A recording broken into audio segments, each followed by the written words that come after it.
Oh, hi. Didn't see you there. I'm Mr. French, your AP Stats teacher, and it's time to learn some Chapter 6.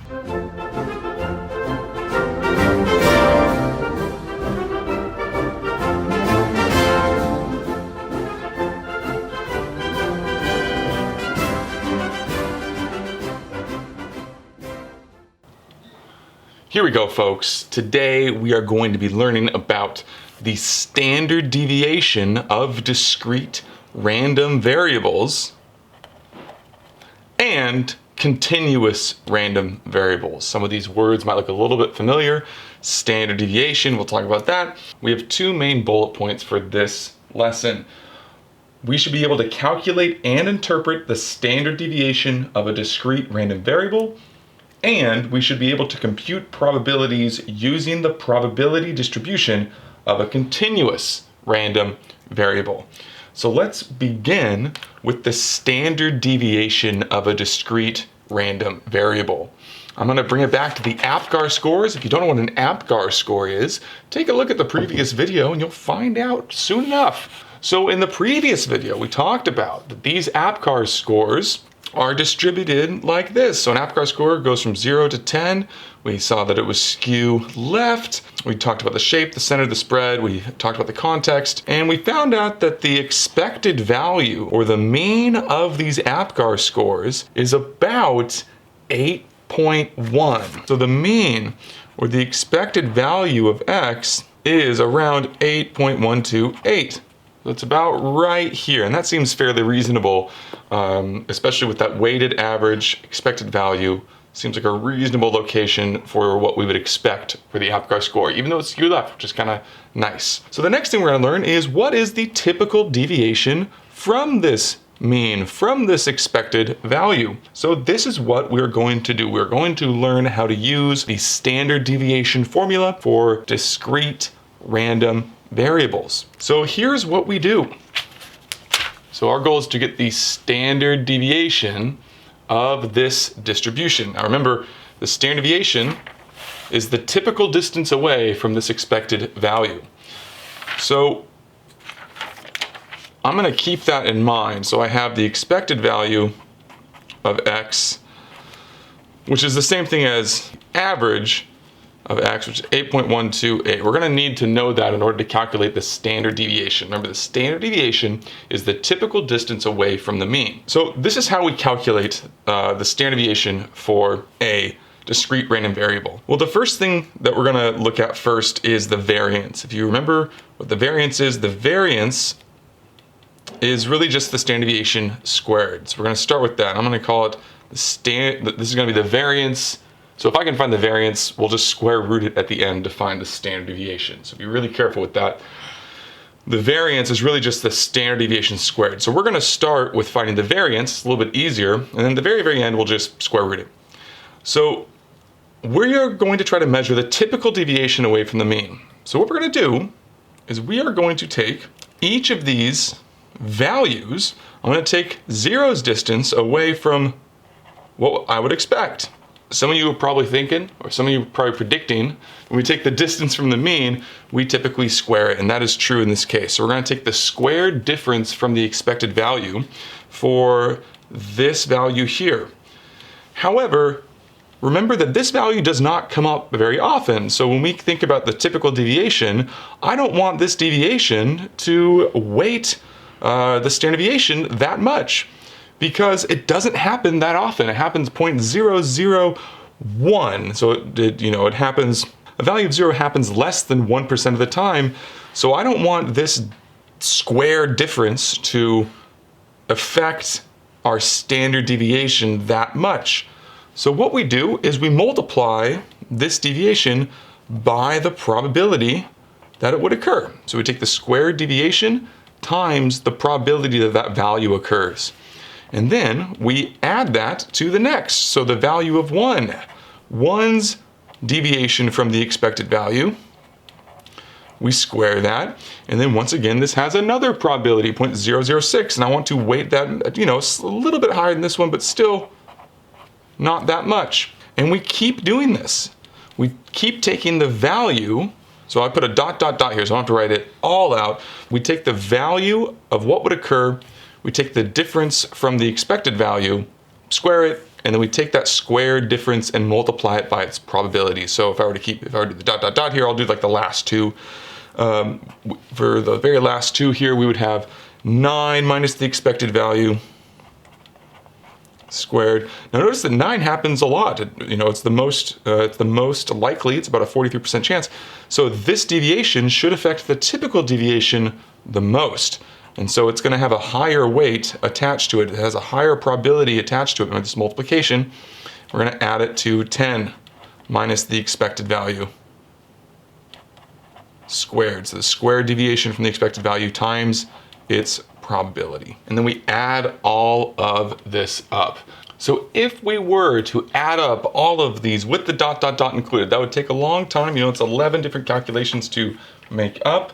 If we were to add up all of this, we would get a variance of our random variable of 2.066. Now remember, variance doesn't really have a nice, clean interpretation. Variance is just a number that measures spread. Remember that if you're trying to find sigma, you square root your variance, and we get a standard deviation of 1.437. And you may be asking yourself, is there a faster way to do this? And there is a faster way to do this. Let me show you. It incorporates the calculator. If you go to your calculator, this is a nice way to find the standard deviation. If you go to your calculator, go to Stat Edit, and you're going to put the values of your random variable into L1, and then the probabilities of each of those values into L2. You're going to go to Stat and then Calculate. This is a one variable statistic because it's just APGAR score. Probability just tells you how many times we should expect this to happen in the long run. So it's a one variable stat. The only thing that we're going to adjust is that our list is going to be the value. The frequency of what we'd expect for each of these is going to be L2. So if we calculate this, we're going to see some familiar numbers. Notice we get an expected value or an average of 8.128, and that should sound familiar. And it tells us our standard deviation as well. This is a nice, quick way to evaluate the standard deviation of a random variable. If you were showing your work, I would want to make sure that you show, something like this.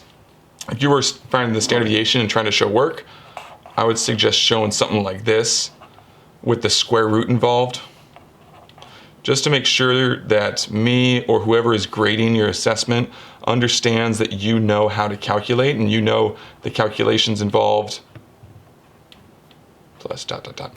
So have something like this to infer that you can find, or that you are using the formula correctly, or that you understand how to use the formula correctly, and then you can just jump straight to the calculator as well. So now our next goal is to be able to interpret this, and our interpretation of standard deviation is not going to change. So here's our interpretation. The standard deviation is 1.437. What that means is that a randomly selected baby's APGAR score will typically differ from the mean by about 1.4 units.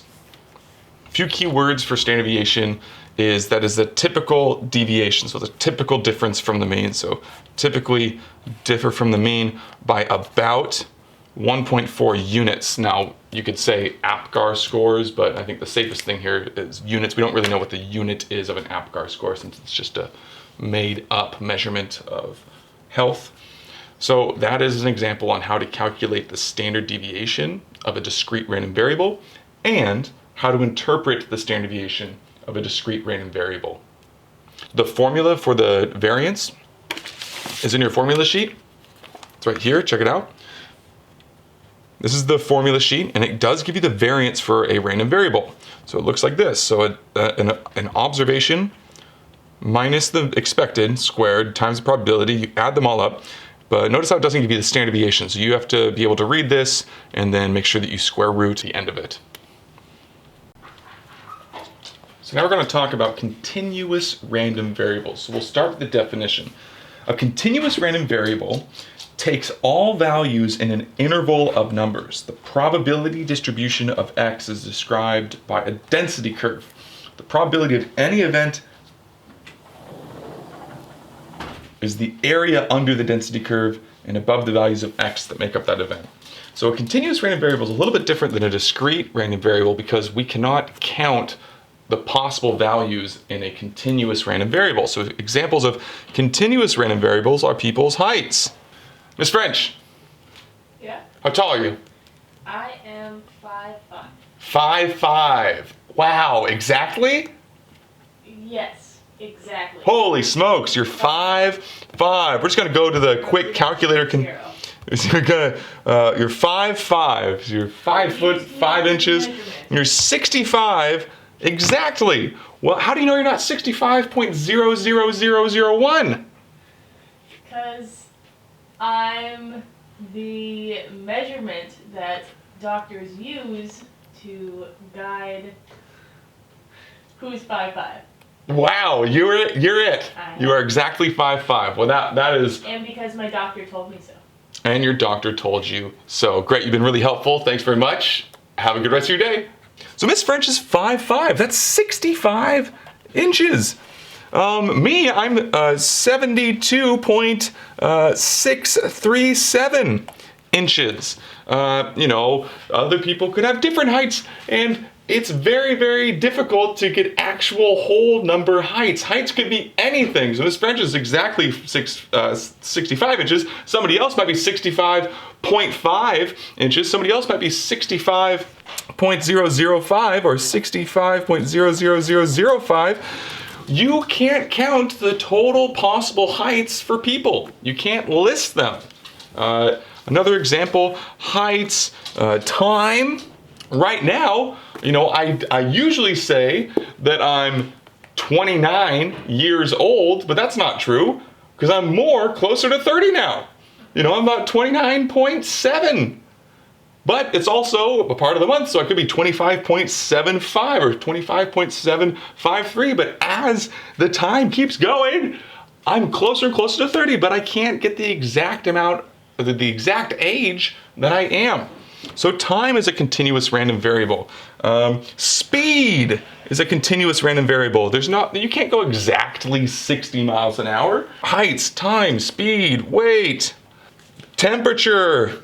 Essentially, a lot of measurements are continuous. These are things that you can't count because every number in between two other numbers is reasonable. So for example, if the temperature is 65 degrees and another day it's 67 degrees, it traveled through all temperatures between that to get there. So you can't list the number of possible temperatures. So a lot of measurements are called continuous random variables. I can't list out a probability distribution. I can't say 65 degrees is value and probability in the last examples, because then the next number would have to be 65.0000000000000. I can't put a 1 there because then I could put another 0. And so yeah, these are kind of interesting because we can't list them. However, we can see how they're roughly distributed. So our next example is going to be on running the mile. So running the mile. A study of 12,000 able-bodied male students at the University of Illinois found that their times for the mile run were approximately normal, with mean of 7.11 minutes and a standard deviation of 0.74 minutes. Choose a student at random from this group and call his time for the mile y. We're going to find the probability that y is less than 6, and we're going to interpret the results. So what do we know? We know we have a normal distribution with a mean of 7.11 and a typical deviation from that mean of 0.74, which is great. Do not talk to me until you've drawn a normal curve. Don't even put comments on the video until you've drawn a normal curve. If you have not drawn a normal curve, then you cannot be a part of the special club of people who do very well on their AP Stats exam. I'm not saying it can't happen, I'm just telling you that it's less likely. So what we're gonna do is we're gonna draw a normal curve. Here we go, normal curve drawing competition right now. If you can draw a better normal curve than this, then you get 15,000 extra points. Good luck. We have a mean of 7.11. So this is how the mile times are distributed. So, you know, you have a few people that run it very slowly. Remember, this is slower because these are a longer time. And you have a few people that run it very fast. And typically people are around 7.11 minutes or about, you know, 7 minutes and 6 seconds or so. These are people that are typically running the mile, it seems like. And then we add and subtract our typical deviation, our standard deviation. I'm gonna go 3 just to be safe. 7.85. Cool. And we're gonna subtract 0.74.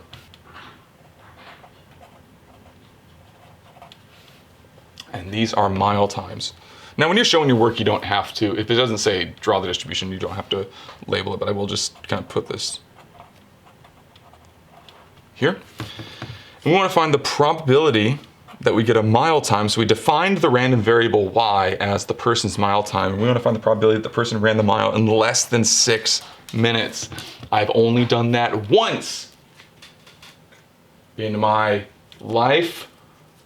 I had a friend in college and we raced one time and the mile, and I beat him by 10 seconds. It was the fastest I ever run the mile because I wanted to win so bad. It was a 5:45. It was the peak of my life. That was the best I've ever done in my whole entire life. And so I formally challenged Jeff, you know who you are, Jeff, to another mile challenge. So Jeff, if you're out there, I challenge you. You should be watching this, by the way. You were one of my groomsmen, which means you're one of my dearest friends. So I challenge you to running the mile again. See how we do. So we want to find the probability that we select that randomly selected able-bodied male has ran the mile in less than 6 minutes. So I'm going to label that here. So here's 6, you know, it's between 5.6 and 6.37, so it's around here. We are trying to find this area, so I'll put 6 here. This probably looks very, very familiar. This is a typical standard deviation calculation. Standard deviation calculation. So what we're gonna do is we're gonna find the z-score. How do we know we're using z-scores? Well, we know everything. We know it's normally distributed and we know the true standard deviation. So we are going to find the z-score of this. So we have a z-score. Remember, a z-score is how many standard deviations it is away from the mean. So if we look at our tick marks here, we should expect to see that our z-score will be negative because it's 1 tick mark and a little bit more below the mean. And it looks about half. So I'm thinking it should be around, you know, negative 1.5. So let's go ahead and just check that. So we take our observation of 6 minus the mean, divided into chunks of standard deviations, which in this case here is 0.74, and we get negative 1.5. Oh, and that makes sense. So there's negative 1.5, that's our z-score. Then we look up in our handy dandy, oh, the table almost fell. The table almost fell.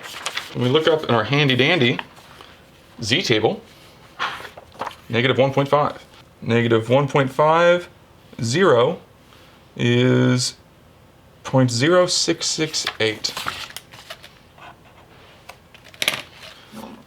So the probability we randomly select a male from the University of Illinois that has run the mile in less than 6 minutes is about 0.0668.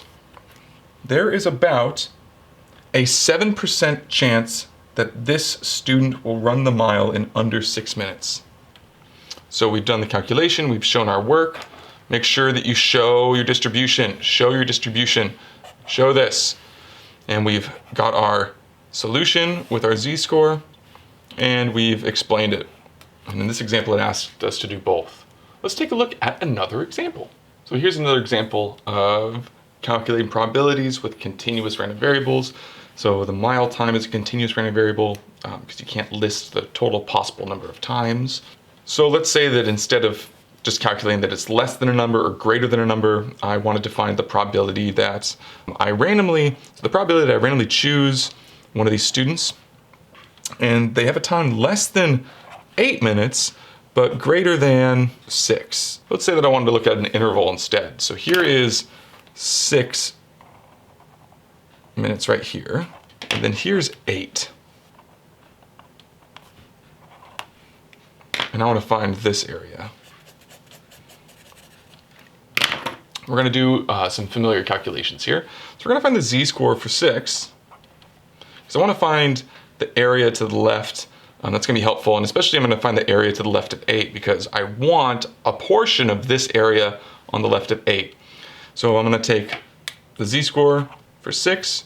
We'll find how far it is away from the mean in terms of standard deviations. We'll get negative 1.5. That's the same calculation from last time. Then I'm going to get the z-score for 8. So take 8's distance from the mean, divided by the standard deviation. I get about 1.20. So I'm going to look up these proportions. I actually know this one because we just did it. I know that this area here is 0.0668. And if I look up 1.20 in our table, 1.20, 88.49. So all of this is 88.49. Remember that this includes this area. So this 88% includes this tail. So I want to remove that proportion. So I take 0.88, so 88.49%. I subtract off the lower probability. This will equal. So the probability that I randomly choose somebody from this college and their mile time is between 6 and 8 is equal to 0.8181. This should look very, very, very, very familiar to chapter 2. It's just that now we are designating the event of mile time with a variable. So y is the variable, and it can take on a number from some sort of chance process. The chance process here is the random selection of a male from this college. Our goals for this were to calculate and interpret the standard deviation of a discrete random variable, which we did in the beginning with the APGAR scores, and be able to compute probabilities using the probability distribution of a continuous random variable. If you have any questions, please post them in the comments on the Google Classroom or email me those questions. The suggested practice, this is chapter 6.1, day 2. The suggested practice for this lesson. If you have any questions on these homework assignments, please post those questions into the Google Classroom so I can answer them as a whole as opposed to one by one. If you have clarifying questions, please let me know. Another quick reminder, the College Board has updated a few things. So we now know that the test will be a 45-minute test. It'll be a take-home, or it won't take home, but it'll be an online assessment. It looks like it'll be free response, but I think we're gonna find out more specifically from the College Board on April 3rd. We're gonna find out what the format of the test is gonna look like. So, certainly expect free response. That's easily gradable for that to like ensure academic honesty. There could be some multiple choice, and I had some questions about question 6s. I would certainly expect a question 6. So go to the College Board website, try to look up some old question 6s. They have all the questions, they have the rubrics. Spend about 25 minutes on them.